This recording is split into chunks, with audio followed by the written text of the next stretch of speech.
For years, I've been lucky enough to travel the world, but I always return to Cornwall.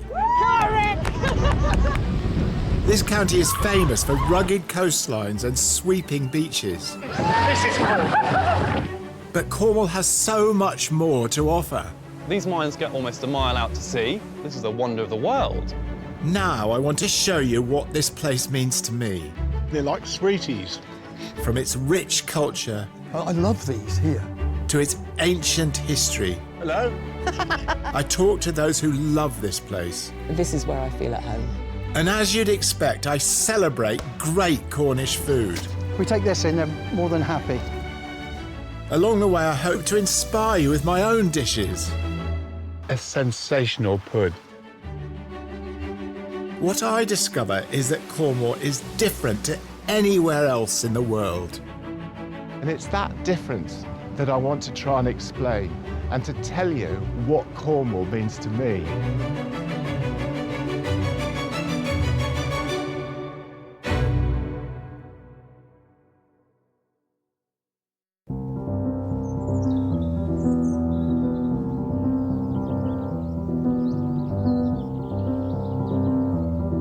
Cornwall's climate is unique in Britain. Its position means the county enjoys warm, frost-free winters and early springs, which any farmer will tell you allows them to produce crops all year round. I was very lucky to have been born and brought up on a farm in the Cotswolds. It was mixed agriculture, so we had chickens and ducks and pigs and sheep and cattle, corn, and a fabulous kitchen garden. We used to have a lot of people around for Sunday lunch. I was very proud to say that everything that we were eating, including the roast beef, came from the farm. I don't think my dad would have thought he was doing anything special, but in a way he was, because I'm off to meet a young chef who prides himself in what he's doing, field to fork living.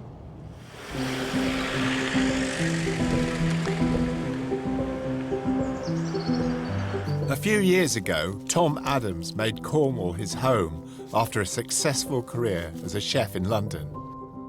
He calls Cornwall a rich natural larder with fields and hedgerows full of life, which inspired him to establish Coomshead Farm and Restaurant. Here he follows his passion to grow and rear everything he serves. Good morning. Good morning. What a fabulous kitchen garden you've got. Yeah, it's a nice place to be. So I'd say this was a proper kitchen garden for a restaurant, like lots of everything, not like those little postage stamps they have in some restaurants just to look good. Yeah, I mean, it probably doesn't look too good because it's always so messy here, but there's definitely no microgreens or miniature cress or coriander. We're hopefully a substantial crop, both restaurant and for veg boxes and beyond. So this is your whole raison d'etre, isn't it? From root to plate, really. It's not just about cooking, it's about growing everything. And Yeah, I think fundamentally it's just born out of a desire to use nice things. Tom's garden is designed to take advantage of the unusually warm climate here, producing vegetables all year round, from parsnips and shallots in the winter to asparagus and greens in the spring. And in the summer, one of my favourites, broccoli shoots. deliciously tender and sweet. Gosh, I love brassicas. They're not just a winter staple. And people usually think we'll get the kales in midwinter Yeah. and braise them with lentils and so on, but good brassicas all year. Again, I think it's a sign of age, but when you get a brassica like that, a shoot like that, younger chefs will always want to put something with it, like, you know, cheese or chilies or garlic or anything. But that just plainly steamed or boiled. Oh, Gosh, yeah. you know? Bit of salt. Bit of salt. So what are we going to go for next then? Carrots. Carrots are doing well. This is the second cropping. So the They summer look cropping, great. the manure has broken down nicely, so we're starting to get a legitimate carrot. So I'd say it was almost more important what you're growing and the quality of what you're growing than actually the cooking itself. Cooking is enjoyable. Undoubtedly, cooking is enjoyable. It has been my job for 12 years, but I think the more I've cooked, the more I've realised that unless I'm stimulated and have an understanding of what it is I'm cooking, I find it difficult to enjoy cooking if I just cook something. I couldn't agree with you more, Tom, because I mean, one of the things, I'm always going around markets, and I think people must be really bored that I'm in another market, but basically it's always so exciting to see produce, see great produce, same as a kitchen garden. And I think the older I get, the more I regard British cooking in a way, because basically it is about great produce, isn't it? And not doing too much to it. I couldn't agree more.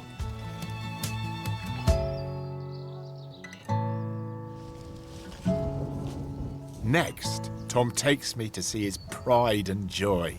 Sort of looking forward to this. Once they're fed, they're very happy, but Mike is currently, well, he's sitting on the trough, so... All right. Yeah. This little piggy went to market. Tom is the proud owner of a small herd of Mangalitsa pigs, He was a boogly woogly piggy and a boogie woogied all an the way. old-world Hungarian breed whose name simply translates as hog with a lot of lard. They live 3 times longer than other breeds and have been hailed as the Kobe beef of the pork world.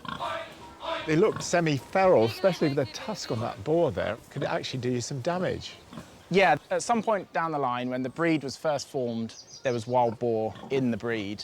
And the Mangalitsa, they're unbelievably hardy. They hate being indoors. These guys are outside 365, and they cope better with it. They'll often have a summer coat and a winter coat. Those guys up there, they're a younger stock. They have a summer coat right now. Come winter, they'll be fluffy. They'll look more like sheep. Which is part of the reason they came to the UK, was they were kind of almost considered a circus act. What, because of their funny faces? Funny faces, Yeah. fur. They were called woolly pigs. They were called sheep pigs. What were they And bred for originally then? Originally, in the 1900s, they were a lard-type pig bred primarily for the cosmetics industry. They used to make soaps, hand creams, face creams, so on and so forth. Still hungry? Yeah, she wants to go in there. Thank you. There we go. So why do you like the Mangalitsa so much? When I was 18, my mum bought me a few pigs for my birthday to keep and rear and process, and I was always quite excited about the prospect of making products and making ham and so on. And I subscribed to a magazine, embarrassingly enough, called Pig Quarterly. Pig Quarterly. Pig Quarterly. Tom. Yeah. It's a niche publication. Sweet. At the back, it had a breed guide. Yeah. And Mangalitsa was in there, and I thought, oh, it's an odd name, first and foremost. It doesn't sound British. And it said something like quite possibly the most revered pig for its pork.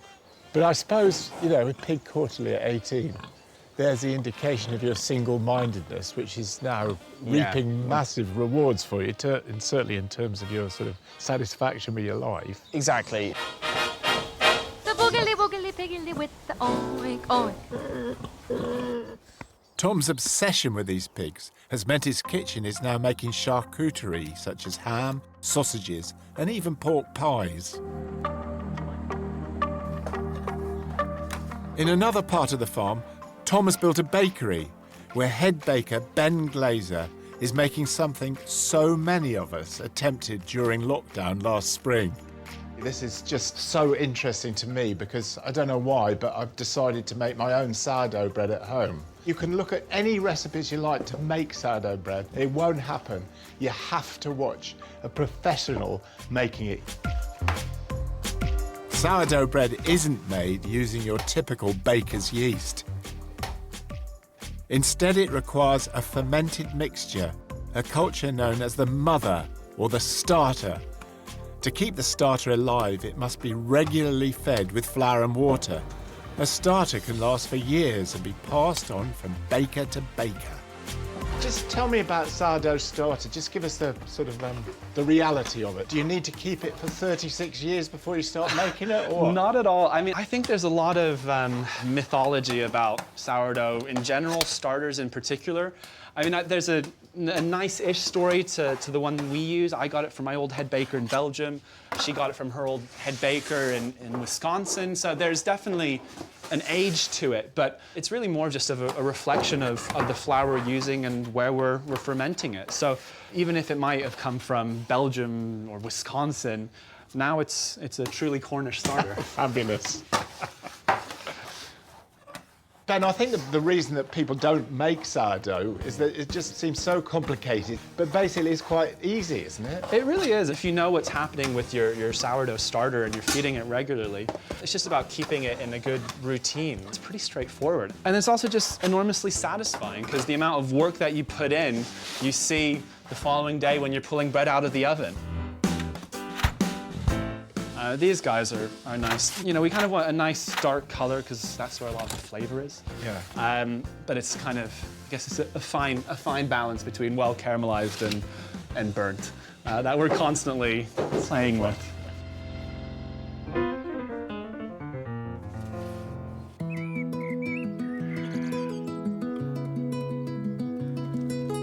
They say the proof is in the pudding. Except in Tom's case, having grown his own vegetables, reared his pigs, and baked his own sourdough, the proof will be in the entire meal. Oh, fabulous. Well, tell me about what we're going to eat. It's all very simple, really. Ham, this will be from one of the second litters of the farm.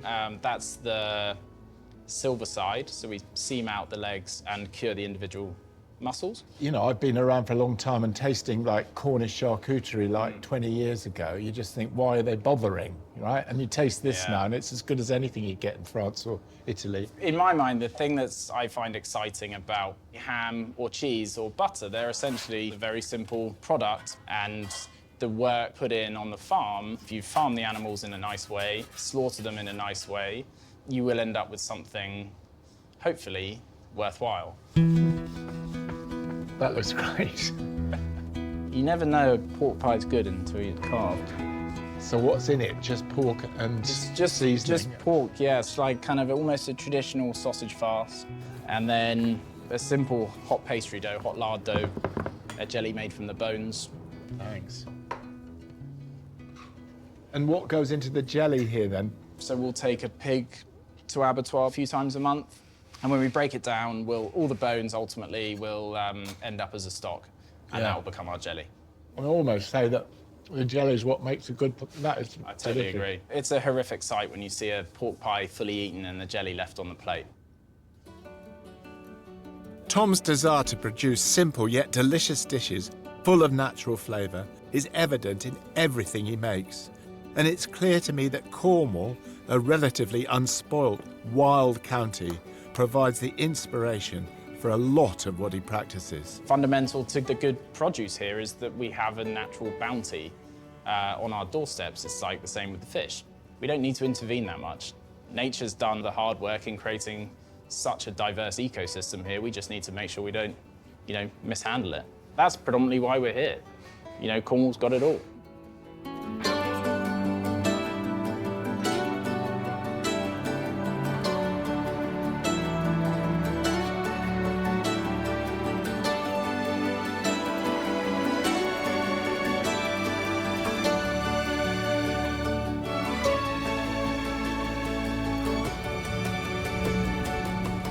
I left Tom's farm with 2 Mangalitsa pork chops.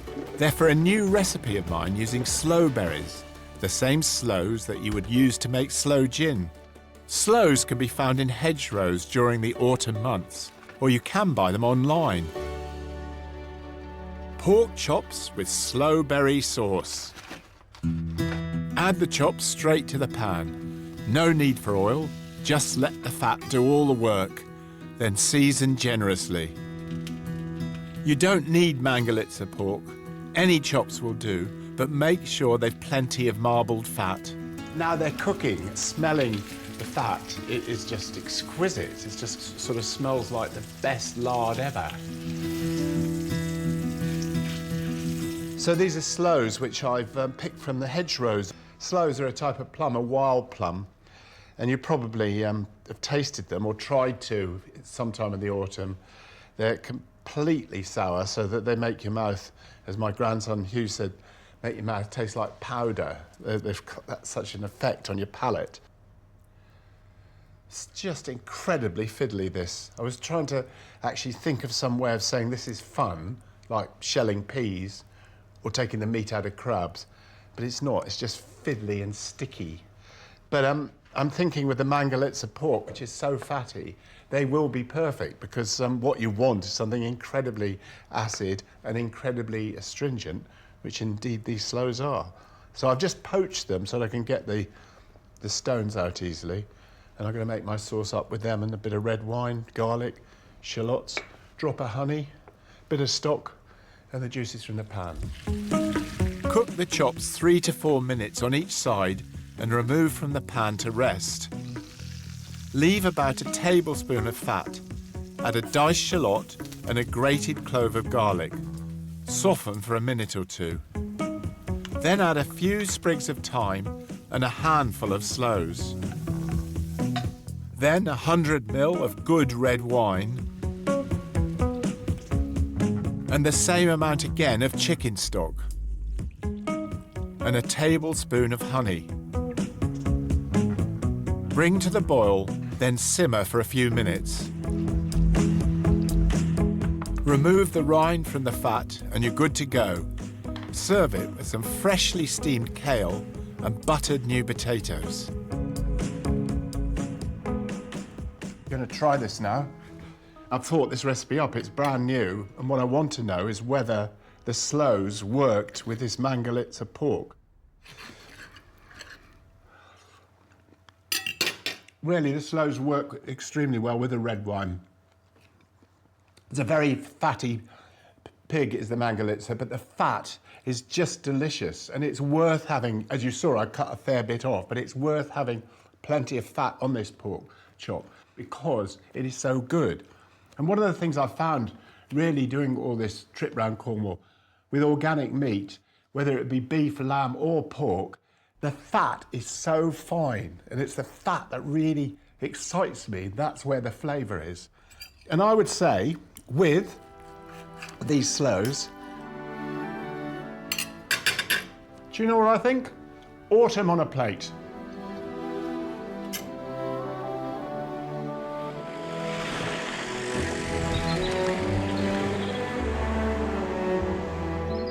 Food isn't the only reason I fell in love with Cornwall.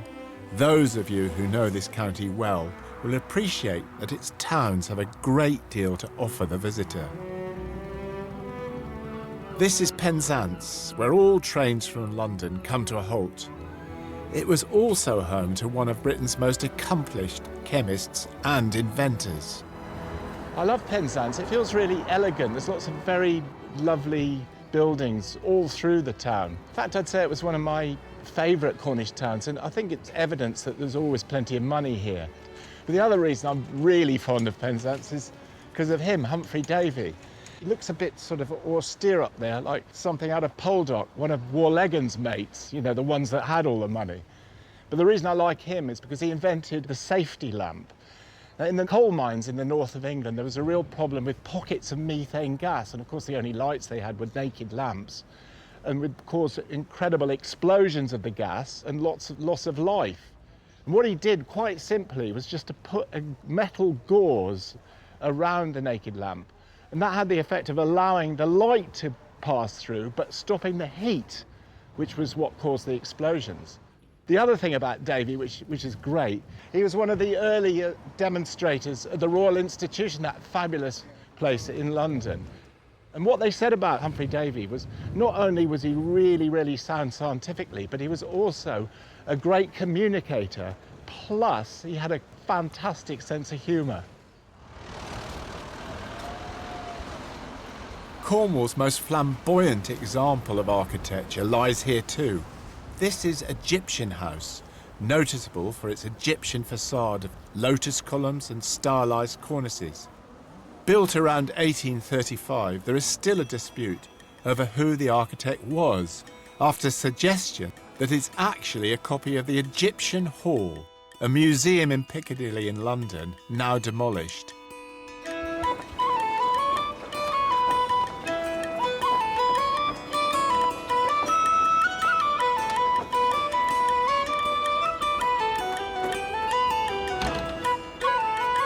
Every time I come to Penzance, I've got to have a pint in the Admiral Benbow. It's not the original one from Treasure Island, which was in Bristol or near Bristol, but it could be.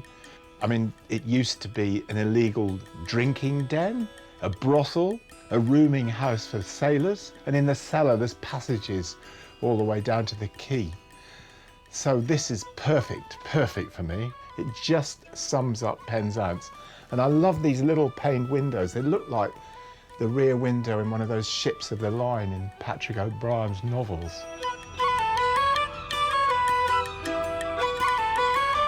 I think Cornwall's always been under my skin because ever since I started coming here as a tiny boy, Cornwall's always been, as the Cornish say, where you belong to be. And so far, I'm very, very excited by where I've been and what I've been doing.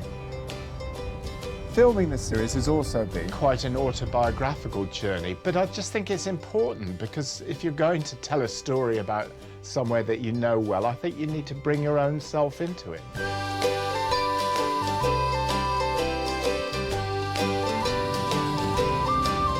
I've lived in Cornwall most of my life, but I would never be so bold as to claim to be Cornish. However, I'm very lucky to call Padstow my home. Across the estuary is the village of Rock. Every year, celebrities and tourists flock here to enjoy the summer.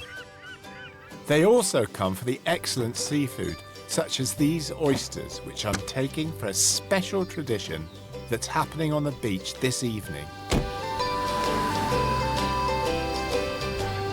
Let me introduce you to my son Jack. Some say he's a chip off the old block. I'll let you decide.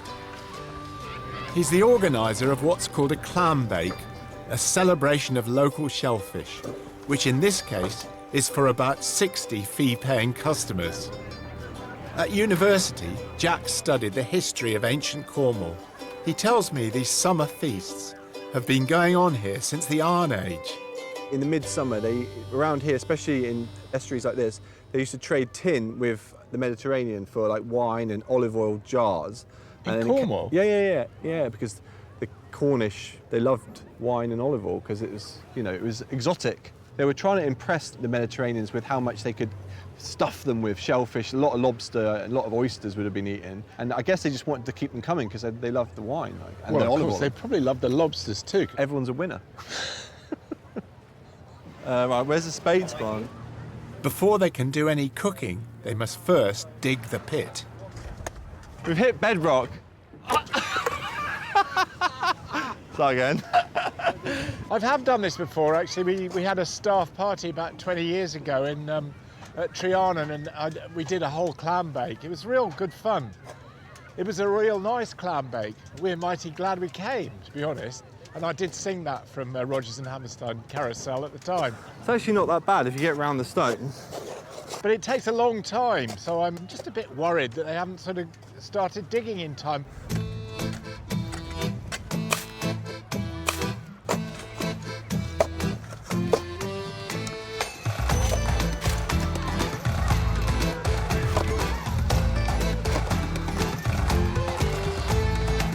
Do you reckon that's deep enough? You're done with a wheelbarrow, really.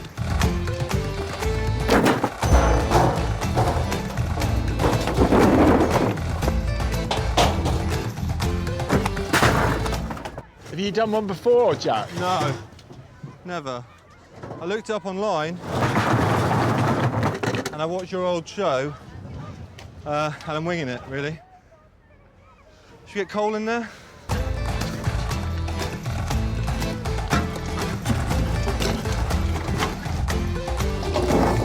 You steam the clams and the lobsters, but you've got to get the heat, so you put a fire on top and you just let the fire burn out, but by then it's really heated the rocks very hot.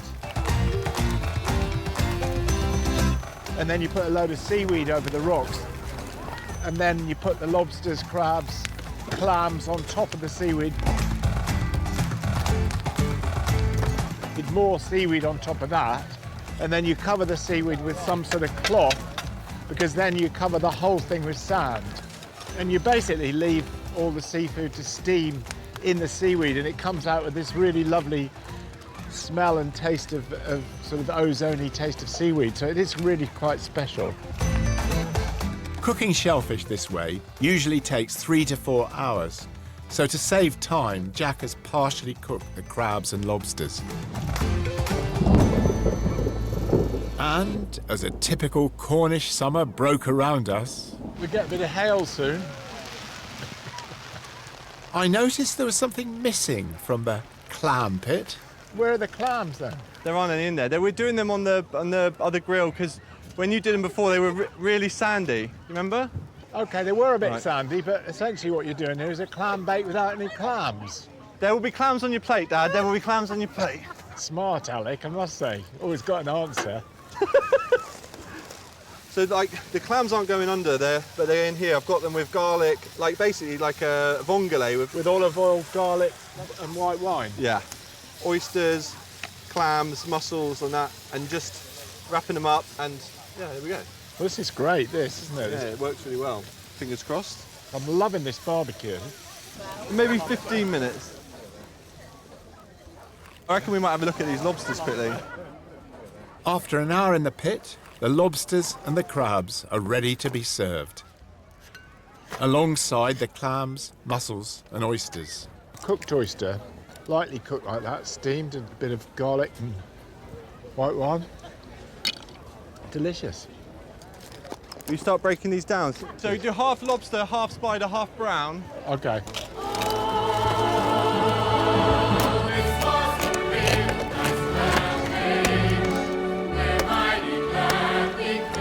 Service, please.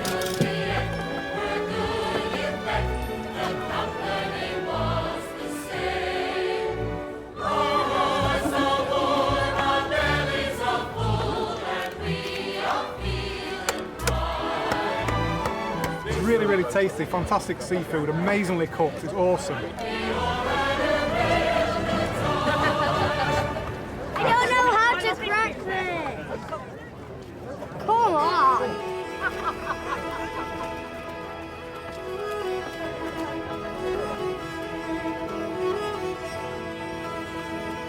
Well, I do think there's something quite special about the British and specifically the Cornish, that it's not the best weather. It's just about to pour down with rain again, but we're out here on the beach. And, it could have been a lovely, lovely sunny evening, but there's something really special about being down on a beach and eating something cooked on the beach. And I've just been talking to a couple of people and they just said, that's the best crab, the best lobster I've ever tasted. And I know it's because they're eating it on the beach. I've had a lovely time. I've been chopping up lobsters, drinking a bit of wine, talking to everybody. And it's summer. It's a sort of thing we do, rain or shine, in the summer here in Cornwall with great, good spirit.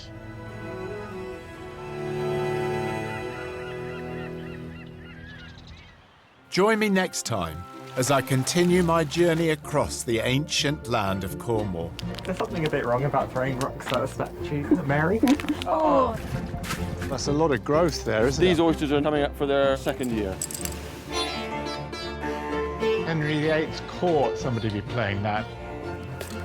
People often said to me, what would your last supper be? Perfect.